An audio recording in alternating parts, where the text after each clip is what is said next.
2 মাস ধরে বেতন পাচ্ছেন না রায়গঞ্জ পৌরসভার চুক্তিভিত্তিক অস্থায়ী কর্মীরা। বোনাসের প্রতিশ্রুতি দেওয়া হলেও তাও অমিল। কতদিন এমন বঞ্চনা চলবে? এই প্রশ্ন তুলে আজ রায়গঞ্জ পৌরসভা ঘেরাও করে অবস্থান বিক্ষোভে বসলেন পৌরসভায় কর্মরত অস্থায়ী চুক্তিভিত্তিক কর্মীরা। এদিন দীর্ঘক্ষণ ধরে বিক্ষোভ দেখান তারা।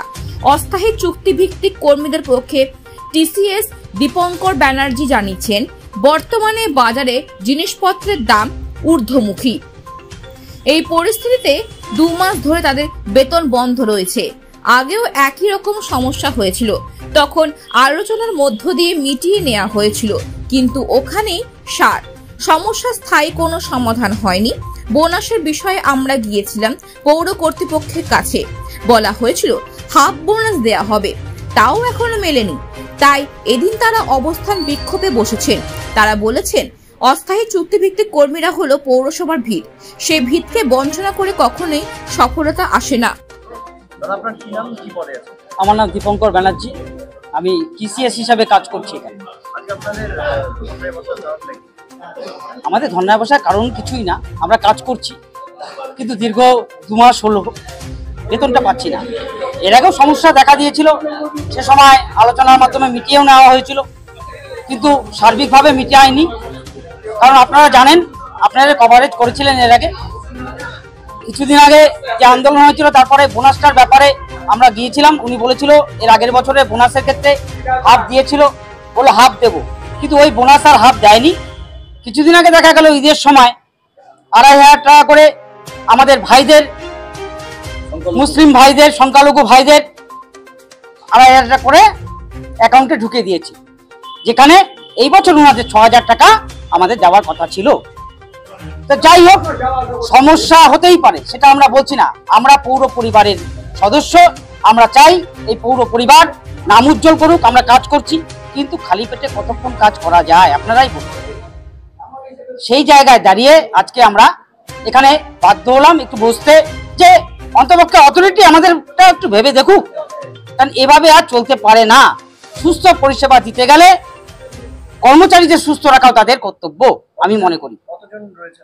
আমরা প্রায় 800 থেকে 850 অস্থায়ী কর্মচারী আছে, যারা এই পৌরসভার ভিত। এই ভিত ছাড়া কিন্তু পৌরসভা অচল। আপনি যে কোনো পার্মানেন্ট স্টাফকেও আপনি প্রশ্ন করতে পারেন। এইটা তো আমরা বলতে পারবো না, ম্যানেজমেন্ট তো অথরিটি করে। সমস্যা আসলে সমাধান তাদেরকে করতে হবে। আমরা সাহায্য করতে পারি, আমরা খেটে দিতে পারি, আমরা পরিশ্রম করে অর্থ উপার্জন করে দিতে পারি, কিন্তু ম্যানেজমেন্ট তো ওনারা করছে। কোন খাতে কি করছে না করছে ওনারাই জানেন। তা তাদেরকে তো সমস্যার সমাধান করতে হবে।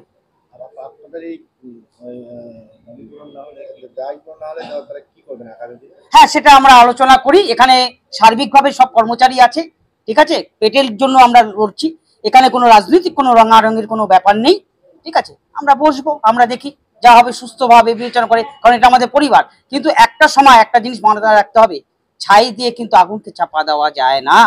কতক্ষণ চাপাবেন বলেন? আপনাদের এই অবস্থানের কথা কি এই মুহূর্তে চেয়ারম্যান জানেন? অবশ্যই জানেন। উনি জানবে না কেন? উনি তো আমাদের অথরিটি। উনার তো সই ছাড়া তো আমাদের বেতনও হয় না। উনি জানবে না কেন? হয়তো সমস্যা থাকেন, সমস্যা আসতেই পারে, আমি বারে বারে বলছি, কিন্তু সমস্যা তো সমাধান করতে হবে। একটা সময় পরে আমরা কি করব বলুন? আমি যখন অফিস থেকে ফিরে যাব বাড়িতে, আমার বাচ্চারা যখন বলবে বাবা একটা চকলেট কিনে দাও না, আমি মোটা চালের ভাত দিচ্ছি, একটা চকলেট কি করে দেবো বলেন? তখন কি অবস্থাটা হয় আপনারাই বলুন। 2 মাস ধরে এখন তো পাচ্ছি না, এর আগেও হয়েছে, আপনারা সবই জানেন, ঠিক আছে। আমরা চাই সুস্থ সমাধান, আমরা কাজ করতে এসেছি, আমরা কাউকে কোনো বিলম্ব করছি না, কারোর কোনো ক্ষতি করছি না, সকলে কাজ করছে, কিন্তু আমাদের একটু দেখতে হবে। আর কত বলুন, আমরা এই পরিবারের সদস্য।